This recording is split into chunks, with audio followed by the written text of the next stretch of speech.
Bueno, buenos días y bienvenidos a un nuevo vídeo. Hoy voy a hablar de la Revolución de 1854 y el bienio progresista, en el que hay un protagonista indiscutible que es O'Donnell, ¿vale? Para ello, en el vídeo anterior comentaba la etapa de Bravo Murillo, un práctico político muy volcado en los asuntos prácticos, en la modernización del país y bueno, no tuvo la suficiente suerte, por llamarlo de alguna manera, para evitar la desintegración de los moderados. Y es en este contexto en el que los moderados se van desintegrando, en que los elementos liberales empiezan a tomar fuerza, ¿vale? Empiezan a difundir algunas noticias que comentaba en el vídeo pasado sobre España y Portugal, sobre la reunificación de ambos reinos bajo los Braganza, desplazando a los Borbones. La Revolución de 1854. El origen está en el conflicto entre el Senado y el gobierno del conde de San Luis, con la oposición y los moderados y progresistas. La década moderada había supuesto un modelo castrense más jerárquico y no era posible realizar un pronunciamiento. El 28 de junio de 1854 tiene lugar lo que se llama como la Bicalvarada, ¿vale? Con 4 generales protagonistas en este pronunciamiento militar: Dulce, O'Donnell, Rosdolano y el general Medina.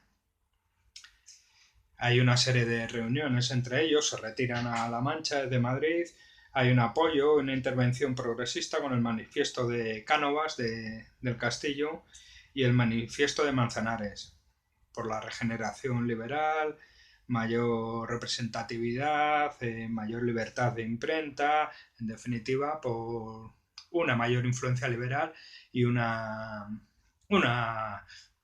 reposición del programa liberal en forma de libertades, ¿vale? Pedían también la constitución de la formación del llamamiento de cortes constituyentes. La difusión de este manifiesto proliferó, se difuminó por toda España y se fueron sucediendo levantamientos apoyados por progresistas tras el pronunciamiento militar en Vicálvaro. El gobierno de San Luis dimite en julio de 1854 y la reina Isabel II opta por elegir un gobierno provisional con Evaristo San Miguel, aunque tenía en Espartero una vez más al hombre fuerte de ese gobierno. En los días siguientes se crea la Junta Superior de Madrid, se destituye al duque de Humada en la Guardia Civil y se cambia por Facundo Infante y se restaura la Milicia Nacional, que ya habíamos hablado en un vídeo anterior, que era un cuerpo armado civil más decantado por los liberales. Es por ello que cuando con un pronunciamiento los liberales conseguían llegar al poder o imponer su ideario, siempre estaba la cuestión de la Milicia Nacional de por medio. Liberales en el poder, vuelve la Milicia Nacional. Conservadores en el poder, se retira la Milicia Nacional. Un cuerpo civil armado que emanaba de la tradición de 1808 y bueno, pues tenía unos tintes evidentemente proliberales. Finalmente, Espartero, como hombre fuerte, consigue calmar los ánimos de este pronunciamiento y comienza el bienio progresista en el año 1854. A la cabeza de los liberales, de los progresistas, está Espartero y O'Donnell. Funda la Unión Liberal, que es dada la desintegración de los moderados, vio un hueco político y bueno, opta por por acoger en el seno de este nuevo partido, la Unión Liberal, a moderados, a los progresistas más moderados y a los conservadores más progresistas, ¿vale? Una especie de partido de centro. El primer gobierno de coalición contó con O'Donnell como ministro de guerra, ¿vale? O'Donnell, el hombre fuerte a partir de este momento. Y Pacheco como ministro de Estado, además de Espartero, que seguía ahí siendo un hombre fuerte, un personaje político muy fuerte. Evidentemente, tras el pronunciamiento hubo una mayor influencia de un ascenso de los militares de la Revolución de 1854. Se separó a los militares que no participaron en dicha revolución. Se restituyó en las diputaciones, al frente de las diputaciones provinciales, a personajes, a hombres afines a Espartero, que fueron cesados en 1843 por Narváez, y ello en reemplazamiento de embajadores y gobiernos civiles. Es decir, toda la estructura del Estado se renueva con gente más afín a posiciones liberales, progresistas o de centro, de la Unión Liberal.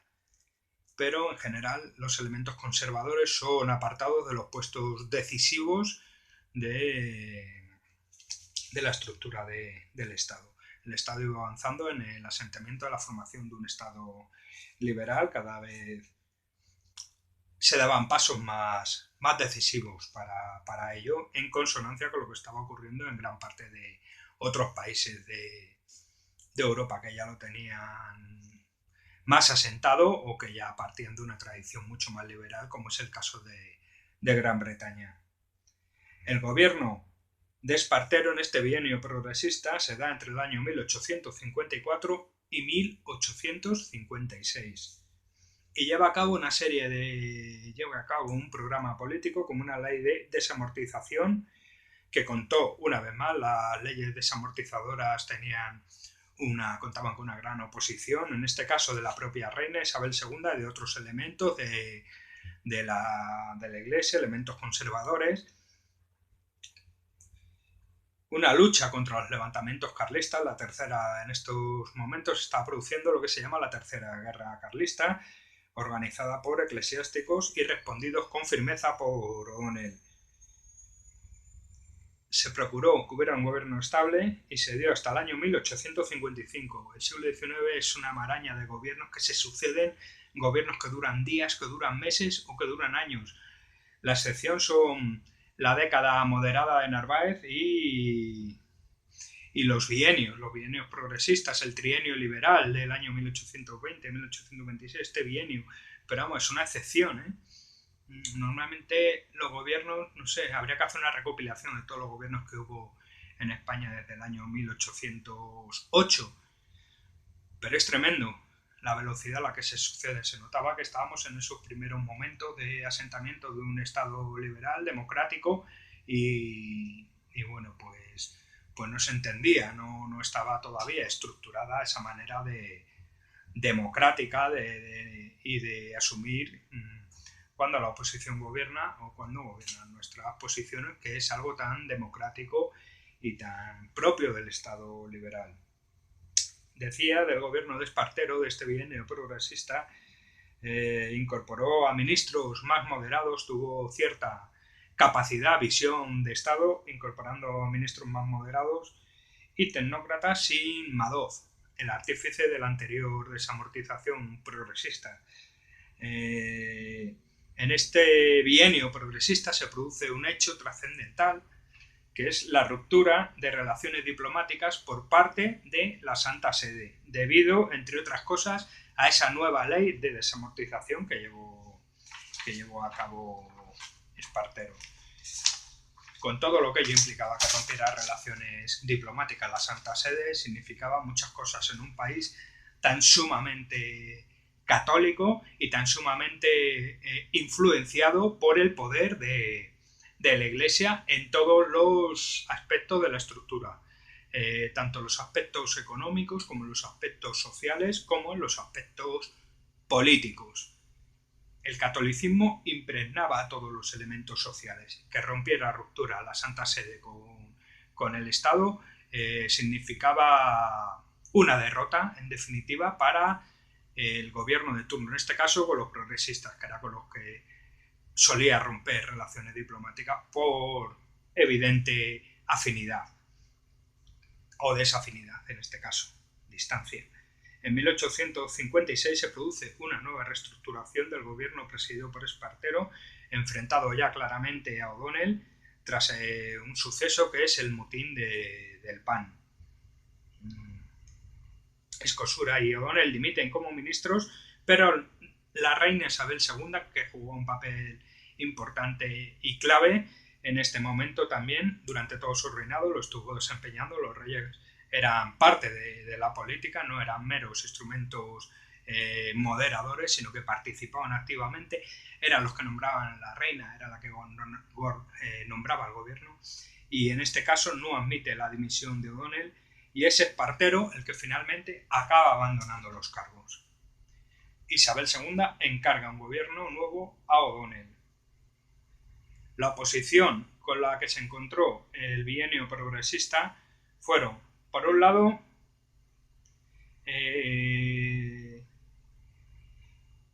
la Unión Liberal, que surge tras la Revolución de 1854, pero no llega a cuajar hasta que O'Donnell definitivamente sale del gobierno, dimite, el nombrado nuevo presidente del gobierno en 1856 por la reina Isabel II. Por otro lado, se encontró con una oposición férrea de los neocatólicos, que se habían constituido ya como una organización política del siglo XIX, no son como las organizaciones que entendemos hoy, totalmente estructuradas con sus estatutos, con un despliegue territorial. En aquella época eran más bien grupos de poder. Los neocatólicos eran una especie de lobbies, de grupos de presión, pero que participaban y estaban presentes en los parlamentos y se presentaban a elecciones. Bien, los neocatólicos, los carlistas, esto en la derecha, era la principal oposición al bienio progresista. Una oposición férrea, además apoyada por claro, los neocatólicos o los carlistas tenían mucho que ver con las posiciones de la Iglesia Católica. La ruptura de relaciones diplomáticas en el año 54 de la Santa Sede dio pie a que tomaran fuerza estos elementos de la derecha española del siglo XIX. Y en la izquierda también el bienio progresista encontró una oposición en los demócratas, de Castelar. En esta época estaba ascendiendo una figura muy importante, que era Castelar, con el Partido Demócrata, que, entre otras cosas, exigían el sufragio universal masculino, no el sufragio censitario, que era el que estaba vigente hasta ese momento. ¿Vale? Cuando había sufragio en España, desde 1808, era un sufragio muy censitario, solo podía votar, en el mejor de los casos, el 1 o el 2% de la población, porque era por rentas, ¿vale? Había una criba previa por rentas en el censo electoral. En 1856 hay una larga discusión acerca de una nueva constitución, la Constitución non nata de 1856, de ideología liberal progresista, que pedía, entre otras cosas, restricciones a la autoridad real, el definitivo asentamiento de la milicia nacional como un cuerpo armado más, y la elección directa de alcaldes, que es una batalla que durante todo el siglo XIX llevó a cabo los liberales, porque veían que en la elección directa de alcaldes tenían mucho que ganar las posiciones liberales. Finalmente se suspende las Cortes en una solución a esta Constitución, que pasó a los anales de la historia como la Constitución non nata de 1856.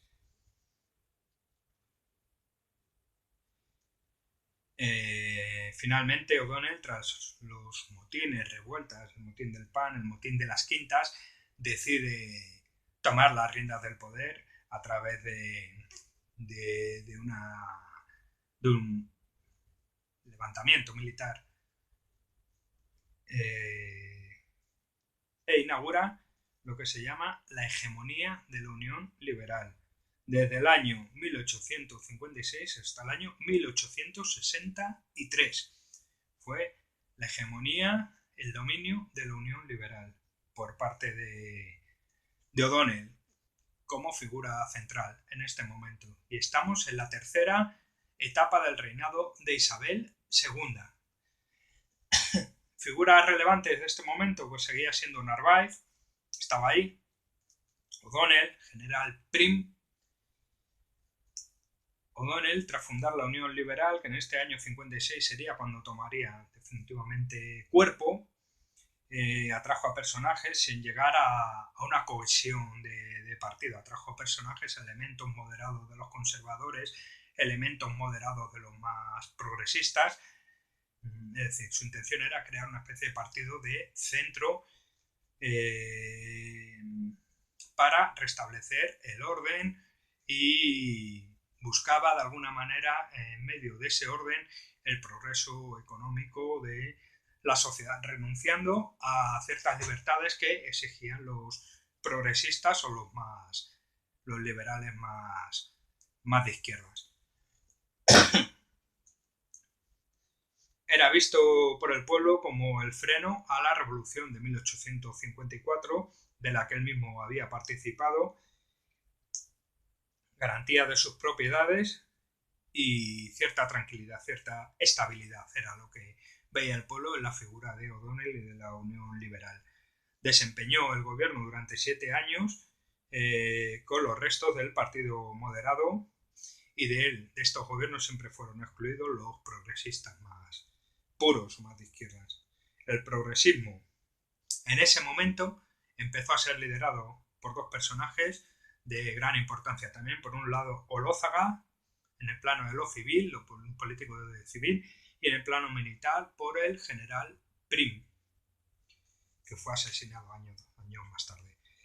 Los demócratas y los carlistas quedaron fuera del sistema y eran proclives al haber quedado fuera del sistema, eran proclives a los pronunciamientos. Los demócratas. ¿Cómo surge el Partido Demócrata? Pues surge del ala más izquierdista de los progresistas en 1849. ¿Vale? Exigían como grandes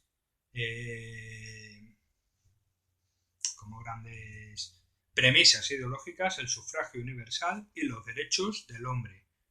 ¿Vale?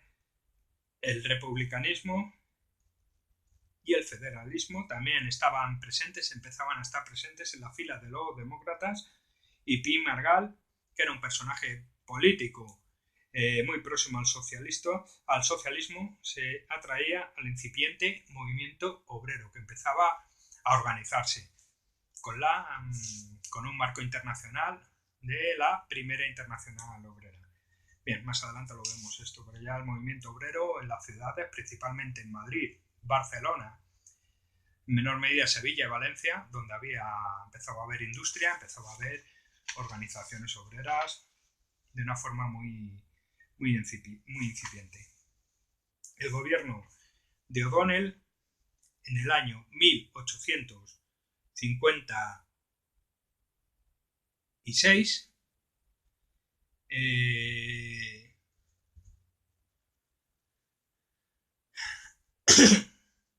tras la dimisión de Espartero, tiene como ministros a personajes como Pastor Díaz y Ríos Rosas. Los progresistas y los demócratas se sintieron traicionados y contaban con la Milicia Nacional, que ocupó lugares estratégicos en Madrid y otros lugares. Madoz propuso con 1/3 del Parlamento un acuerdo de no apoyo a O'Donnell, una especie de moción de censura. O'Donnell reunió tropas en Madrid y venció a la milicia, pasando a ser el restaurador del régimen del 45, aunque mantuvo libertades públicas, suprimió la milicia, restituyó la Constitución de 1845, reorganizó ayuntamientos como antes de 1845, paralizó las desamortizaciones de Madoz y restableció la ley de ayuntamientos y de imprenta, unas leyes mucho más restrictivas. En el año 1856 hasta el año 1858 un gobierno moderado como continuidad de la década moderada de Narváez, ¿vale? En una situación bastante complicada por la disolución militar de las Cortes y la restauración de una constitución derogada, la del 1845 por las Cortes anteriormente. Los demócratas y los progresistas se sentían traicionados, estaban muy alterados en ese momento, y la reina decidió llamar a Narváez, protagonista del primer periodo de Isabel II, el reinado de Isabel II, militar y político de prestigio moderado, para presidente del gobierno en 1857, que a su vez nombró a ministros reconocidos de la década moderada.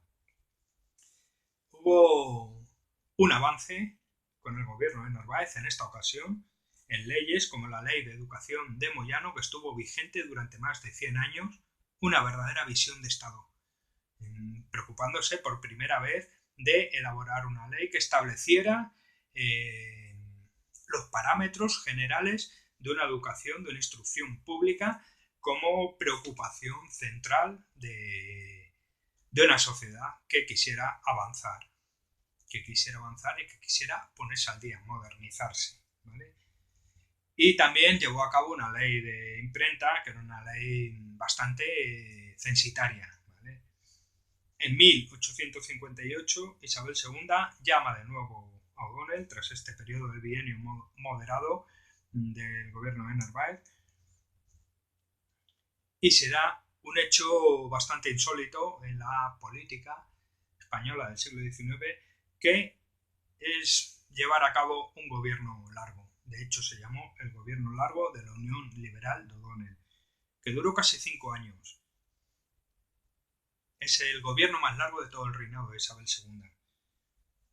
Llevó a cabo elecciones convocadas por O'Donnell, que ganó por mayoría absoluta. Y aquí se produce también otro hecho novedoso en la política internacional de España, y son la instauración de las guerras de prestigio, ¿vale? Guerras de prestigio, guerras que no tenían un fundamento real detrás, sino más bien enarbolar, ya he hablado en otros vídeos anteriores, enarbolar ganarse reconocimiento a través de una victoria militar. Esto se empezó a llevar a cabo tras el éxito de la guerra de Marruecos, la expansión económica y la paz social. El carlismo en este momento está en cuarentena, se retira de la escena militar durante varios años. Seguirá, el carlismo sigue durante todo el siglo XIX, pero en este momento decide apartarse. Y hay una tendencia progresista más práctica, con unas desamortizaciones parciales, sin afectar al clero, para conseguir la paz y retornar las relaciones diplomáticas con la Santa Sede. Durante estos casi 5 años del gobierno largo de la Unión Liberal, hasta el año 63, hubo escasos altercados violentos también, fue un lustro de paz, de estabilidad y de progreso económico. Y se llevaron a cabo una serie de reformas en forma de ley, como la unificación jurídica. En 1863, hay una renovación de un gabinete que ya estaba agotado, debido a diversos fracasos en la política exterior, en este caso, y la oposición moderada empezaba a presionar a O'Donnell, presionaba cada vez con más fuerza, que dimite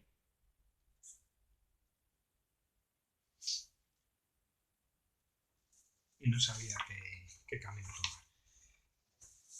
Y llegamos así al final del reinado de Isabel II, que abre un periodo, al final de su reinado abre un periodo muy interesante, curioso además, de la historia del siglo XIX en España.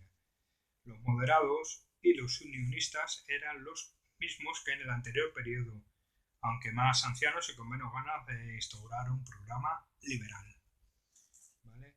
Desde 1863, los demócratas y los progresistas se aislaron del Parlamento y no participaron de elecciones. Por los obstáculos de la reina y por la falta de libertad. Consideraban que no tenían espacio en el Parlamento para llevar a cabo o para intentar influir. Y optaron por la forma del pronunciamiento, muy vigente durante todo el siglo XIX. El pronunciamiento no eran golpes de Estado, sino que eran presiones militares, levantamientos militares para instaurar un programa político u otro. Prim. Aparece Prim en el año 1866 con un pronunciamiento que lleva a cabo, que intenta instaurar un programa que es la Constitución non data de 1856, ¿vale? Una economía del gasto público, mayor sistema tributario y supresión de los impuestos directos, una reforma de los aranceles, intenta retomar y darle más poder a los municipios y llevar a cabo también una reforma militar, jurídica, instaurar la libertad de prensa, la educación secular y una monarquía constitucional. En definitiva, instaurar una serie de derechos individuales para asentar lo que conocemos como el Estado liberal democrático. Los demócratas, más vinculados a los círculos intelectuales y de la enseñanza, piden más poder, exigen más poder en la prensa central y en los medios militares. El papel de Isabel II, pues tras la división de O'Donnell, no quería ni elecciones ni otro gobierno de unionistas, de la Unión Liberal. Quería un gobierno de transición armónico con el Congreso de los Diputados. El nuevo gobierno de no adscritos, pero con cualificación, con el Marqués de Miraflores como presidente, fue el elegido en marzo de 1863 y duró unos meses hasta enero de 1864, en que dimite el Marqués de Miraflores. Se nombra un nuevo presidente, Isabel II, que es la figura de Arrazola, con un gobierno de coalición que se vigilaban sin colaborar, ¿vale? Un gobierno de coalición, ambos fuerzas, el nuevo gabinete de Narváez, sin colaborar, un nuevo gabinete de Narváez con el enfado de O'Donnell. Bueno, en fin, en el gobierno de Arrazola, nombrado por Isabel II, no hubo colaboración, sino que hubo vigilancia y desconfianza. Y es por ello que duró poco. Narváez convoca elecciones en el año 1864 tras un periodo de apertura con los demócratas, el decreto, unas leyes de amnistía para los presos demócratas, elementos liberales, los más progresistas que estaban encarcelados. Solicitó la retirada de la República Dominicana, que Isabel II no aceptó, y dio lugar a la dimisión de Narváez. Narváez restringió la libertad de opinión en la universidad, destituyendo a catedráticos, lo que provocó dimisiones de ministros y el golpe del pronunciamiento de Prim, que fue abortado en un primer momento. Tras episodios de ausencias y teatralizaciones de retirada de apoyos a Isabel II por O'Donnell y la dimisión de Narváez, O'Donnell vuelve a la presidencia del gobierno en el año 1865, por un año. Y en este año tiene una primera fase liberal bastante atractiva para la izquierda y una segunda fase más represiva, lo que denotaba en definitiva estas dimisiones, este nombramiento de gobiernos provisionales, estas coaliciones y desconfianza. La figura de Narváez vuelve a entrar, la figura de O'Donnell como presidente de gobierno, es que el sistema estaba agotado, a pesar de la resistencia de la monarquía por reconocerlo y por colaborar en la instauración de un nuevo sistema más liberal. En 1800 1865, a finales, Prim intenta un nuevo golpe, un nuevo pronunciamiento que es sofocado, pero que supuso la derrota definitiva de la política, la reforma política definitiva del que había sido personaje clave, O'Donnell. Los siguientes meses, ¿qué ocurrió? Pues que hubo una resistencia de la monarquía a la revolución de demócratas y progresistas, comandados por el general Prim. Se suspendían libertades constitucionales, se llevaban a cabo represalias, y esto lo que dio lugar es a un incremento aún más del ambiente revolucionario. ¿Vale? La represión, la historia lo demuestra, no suele dar lugar a lo deseado, sino a todo lo contrario, a un aumento de las hostilidades. ¿Vale? O'Donnell pidió poderes amplios para derrotar la revolución, suspendiendo garantías constitucionales y ampliando las decisiones ejecutivas por encima de las legislativas. El Pacto de Ostende es un pacto importante que se da en agosto de 1866 entre progresistas y demócratas para derrocar a Isabel II. ¿Vale? Tras ello, se produce una elección constituyente por sufragio universal masculino, que elegiría monarquía o república. Esto es lo que decía el pacto. En diciembre de 1866, Narváez disuelve las Cortes, cierra el Parlamento y los 121 diputados exigen a Isabel II la vuelta al liberalismo constitucional. Los unionistas, por su parte, ya en horas muy bajas, deciden unirse a la coalición revolucionaria, al igual que el general Serrano. La respuesta por parte de Isabel II, que se resistía a este movimiento revolucionario, fueron detenciones y supresiones de derechos como la libertad de prensa. En enero de 1867 ya, la Junta Revolucionaria de Madrid anuncia su objetivo principal de acabar con el reinado de Isabel II. El gobierno, por su parte, seguía con las persecuciones a todo disidente, incluso dentro de su propio círculo.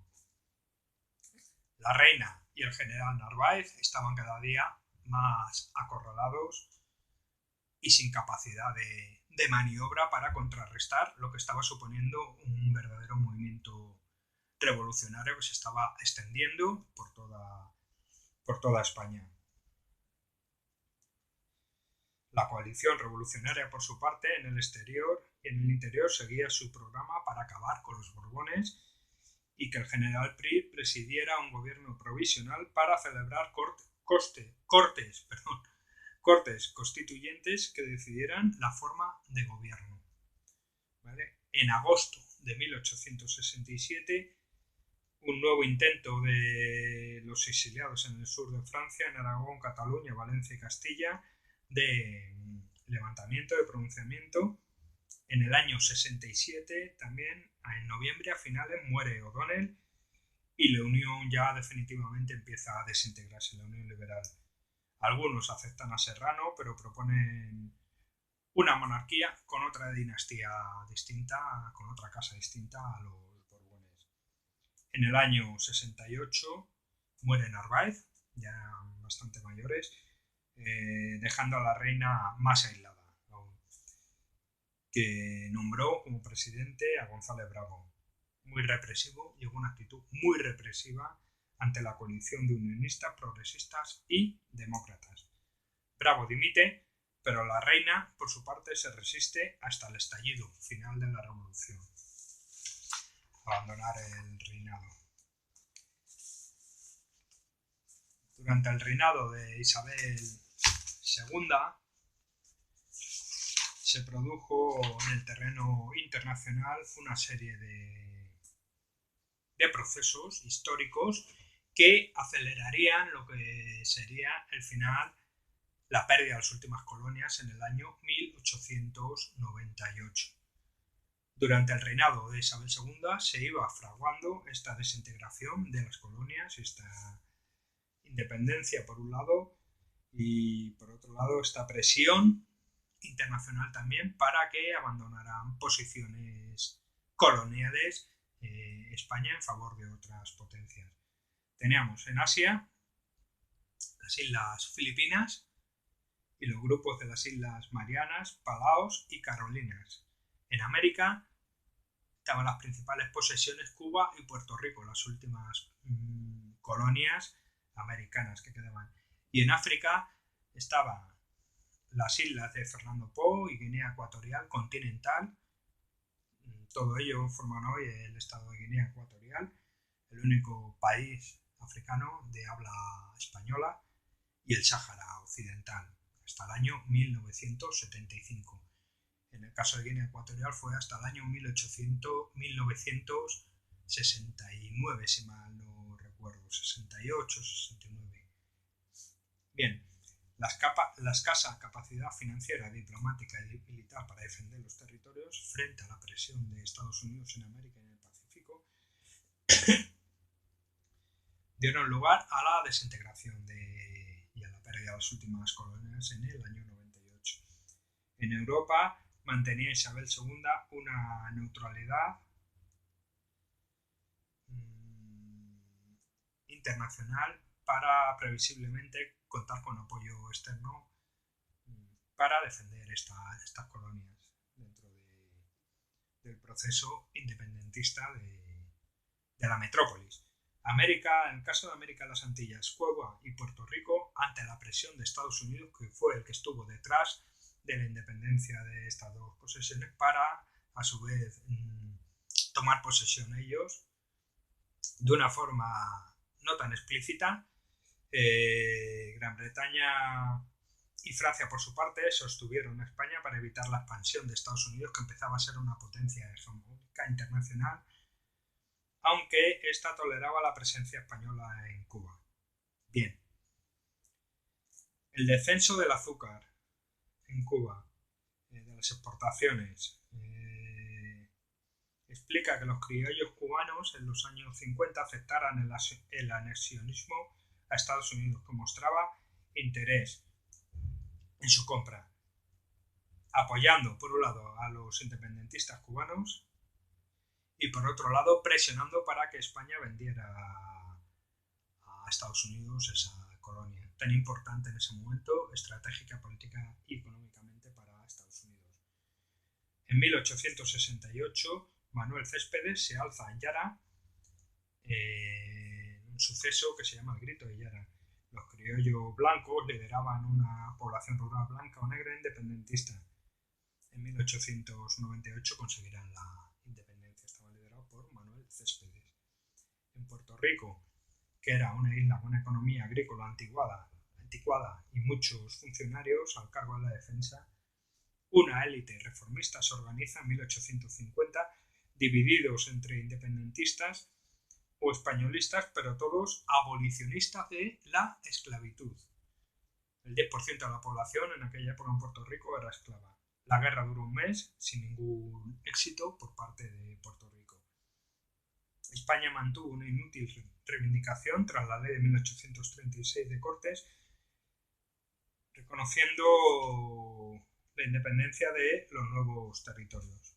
Bueno, esto tampoco lo entiendo demasiado, pero bueno, ahí está, lo dejo. En Asia había una presencia débil y poco rentable económicamente, solo tenía interés en el futuro como base para influencia en mercados continentales asiáticos. El interés era compartido por Estados Unidos y otros países europeos. La diversidad étnica, la dispersión y las constantes insurrecciones se dieron durante todo el siglo XIX en las posesiones de Filipinas principalmente y algunos pequeños enclaves insulares. Hasta los años 30 del siglo XIX solo Manila era el centro de la posesión española. Luego se expandió el dominio por todas Filipinas. Los jesuitas, los dominicos y los agustinos tenían la exclusividad cultural y fueron el sostén para el gobierno español. En África, Guinea ocupaba en 1860, estaba ocupada en 1860 y el Sáhara en 1880 fueron ocupados en esa época. Antes eran explotadas de forma comercial, ¿vale? Portugal cedió las posesiones de Fernando Po y los derechos costeros en esta franja de África occidental. Desde el siglo XV, Ceuta y Melilla eran territorios españoles y desde aquí se pretendió la expansión por Tánger y Tetuán en la guerra de Marruecos. La política exterior entre el año 33 y el año 68 estaba plegada a los intereses de Francia y Gran Bretaña desde la Cuádruple Alianza. La actitud eclesiástica frente al liberalismo fue de gran importancia. En 1833 se produce la primera refriega por el nombramiento del nuncio Amat, que fue carlista. La Iglesia. En 1854 firma un concordato que da lugar al fin al conflicto provocado por la desamortización y la exclaustración. El reconocimiento del catolicismo como única religión, en la Constitución de 1845 ya lo reflejaba, el derecho de inspección de la jerarquía eclesiástica en la enseñanza y el reconocimiento del derecho de la Iglesia para adquirir bienes y recibir parte de esos beneficios. Estos fueron los parámetros generales del concordato de 1851 con la Santa Sede.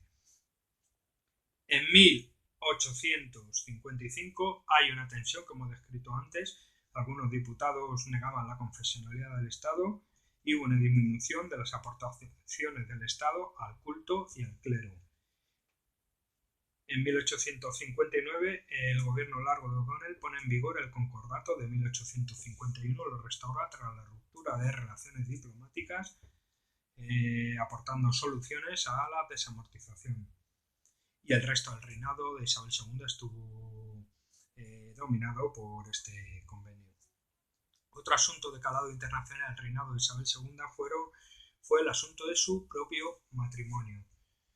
Es un asunto de Europa, ¿vale? Se necesitaba un varón de una casa real reinante y lo más práctico era un Borbón, por la negativa de la casa de los Habsburgo de esta alianza matrimonial, de llevar a cabo esta alianza matrimonial. Los liberales veían mal a los Borbones en Sicilia los Borbones de Sicilia por ser del antiguo régimen. Finalmente se llevó a cabo el matrimonio con Francisco de Asís Borbón, primo de Isabel II. Iberismo. Fue más fuerte en Portugal. Federación Ibérica. Semejanzas con el proceso liberal con un proceso coherente de toda la península ibérica frente a Europa. Técnicos de obras estaban de acuerdo y muchos otros abogando por la unificación monetaria, la unificación de infraestructuras y aranceles.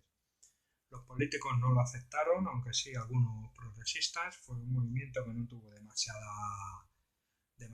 implantación más allá de círculos de intelectuales progresistas que creían que era una buena manera de conseguir asentar un Estado liberal ibérico con la unión de Portugal y de España.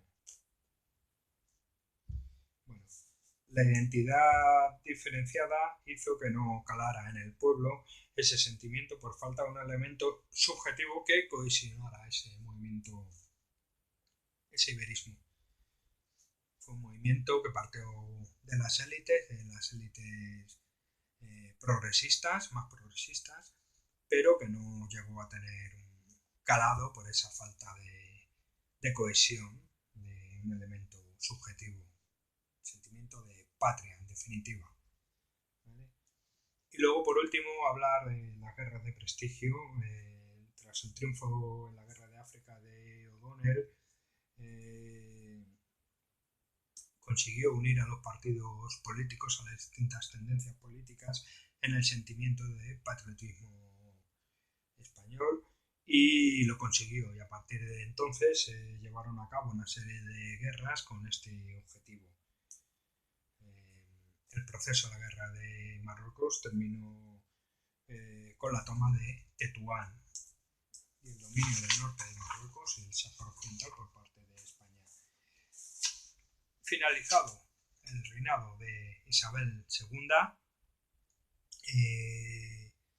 acudimos a un proceso histórico dentro de España bastante importante, que fue el sexenio democrático, que estuvo vigente entre los años 1868 y 1874.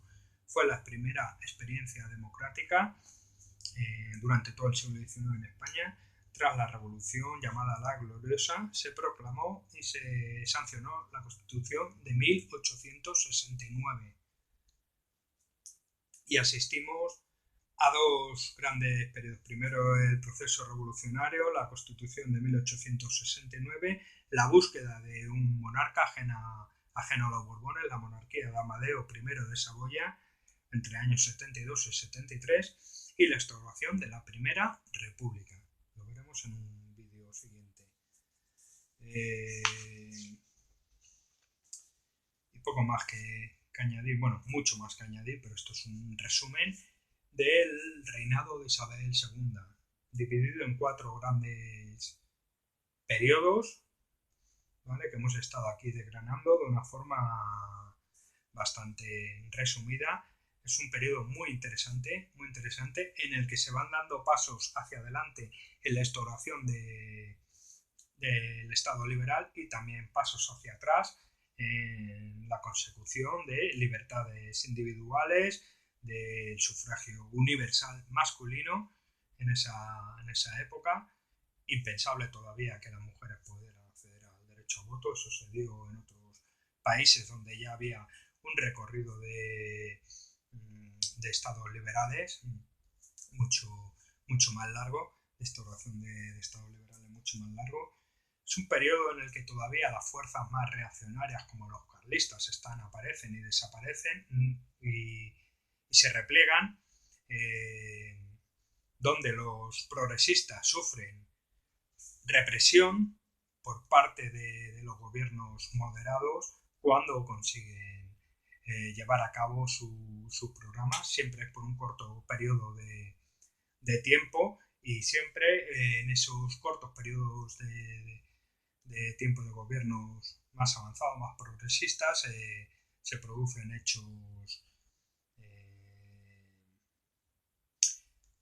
reacciones por parte de los elementos más conservadores que finalmente acaban con los avances.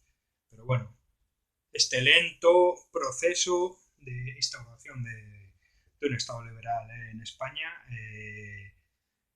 tiene su momento central en el reinado de Isabel II. Y poco más. Muchas gracias y nos vemos en un siguiente